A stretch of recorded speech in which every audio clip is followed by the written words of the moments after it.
விண்மீன் ஆமையும் ஞானபூதமும். சோழ மண்டல கடற்கரையில் ஒரு சுறுசுறுப்பான இளம் ஆமை இருந்தது. அதன் பெயர் விண். அதன் ஓடு விண்மீன்கள் போல் ஒளிரும். விண் எதிலுமே அவசரம், பொறுமை அறவே இல்லை. விண்ணுக்கு நேரெதிராக இருந்தவன் ஞானபூதம். இவன் குறும்புகள் நிறைந்த மாய சக்தி கொண்டவன். இவனால் நினைத்த இடத்திற்கு நொடியில் மறைய முடியும், தோன்ற முடியும். ஒரு நாள் கடற்கரையின் பெரியவர்கள் ஒரு பந்தயத்தை அறிவித்தார்கள். தொலைவில் உள்ள கற்பக விருட்சத்தின் பழத்தை முதலில் கொண்டு வருபவரே பொறுமையின் வெற்றியாளர். விண்ணுக்கு உற்சாகம். ஆனால் ஞானபூதமோ பந்தயத்திற்கு புறப்படும் போதே விண்முன் சிரித்து, ஆமையாரே, உனக்கும் எனக்கும் போட்டி என்றால் நான் மாயத்தால் ஒரு நொடியில் சென்று விடுவேன். நீ 8000 வருடம் கூட நடந்தாலும் ஜெயிக்க முடியாது தான். விண் புறப்பட தயாரான போது ஞானபூதம் ஒரு பெரிய கல்லின் மீது தோன்றி, ஏன் கஷ்டப்படுகிறாய்? நான் உன்னை இங்கிருந்து கற்பக மரத்தருகே கொண்டு போகிறேன். யாருக்கும் தெரியாது, வா என்று தனது மாய கையை நீட்டினான். விண் சற்று யோசித்து, நன்றி பூதமே, ஆனால் இது பந்தயம். என் வேகம் குறைவாக இருக்கலாம், ஆனால் என் கால்கள் என் வழியில்தான் நடக்கும். உன் உதவியோ குறுக்கு வழியோ எனக்கு தேவையில்லை.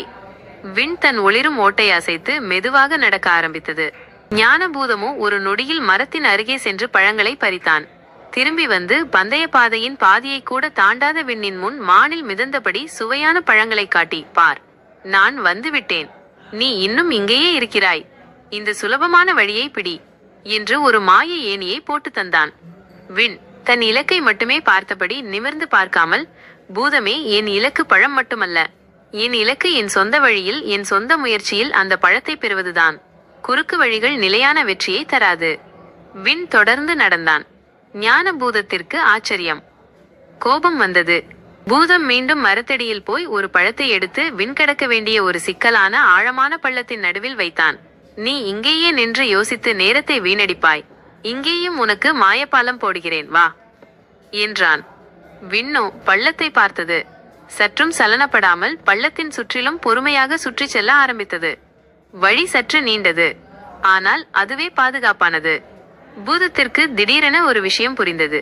அவசரம் என்பது ஒரு ஆசையாக இருக்கலாம், ஆனால் பொறுமை ஒரு ஆழ்ந்த குணம். விண் தன் இலக்கின் மீது வைத்த கவனமும் குறுக்கு வழியை மறுத்த உறுதியும் தான் உண்மையான பலம். அவன் பிரமித்து, விண், உனது மெதுவான அடியில்தான் அசாத்தியமான விடாமுயற்சி இருக்கிறது. நீ என் மாயத்தையும் வேகத்தையும் தோற்கடித்து விட்டாய் என்றான். விண் கடைசியாக கற்பக விருட்சத்தை அடைந்தது. அதன் அருகில் நின்று ஒரு பழத்தை எடுத்துக்கொண்டது. ஞானபூதம் விண்ணுக்கு மரியாதை செய்யும் விதமாக தான் பறித்து வைத்த பழங்களையும் விண்ணிடம் கொடுத்து, நீதான் வெற்றி பெற்றாய் விண். வேகம் முக்கியமில்லை, நோக்கம் மற்றும் அதில் நீ வைத்த விடாமுயற்சியே முக்கியம் என்றான். விண்ணின் ஒளிரும்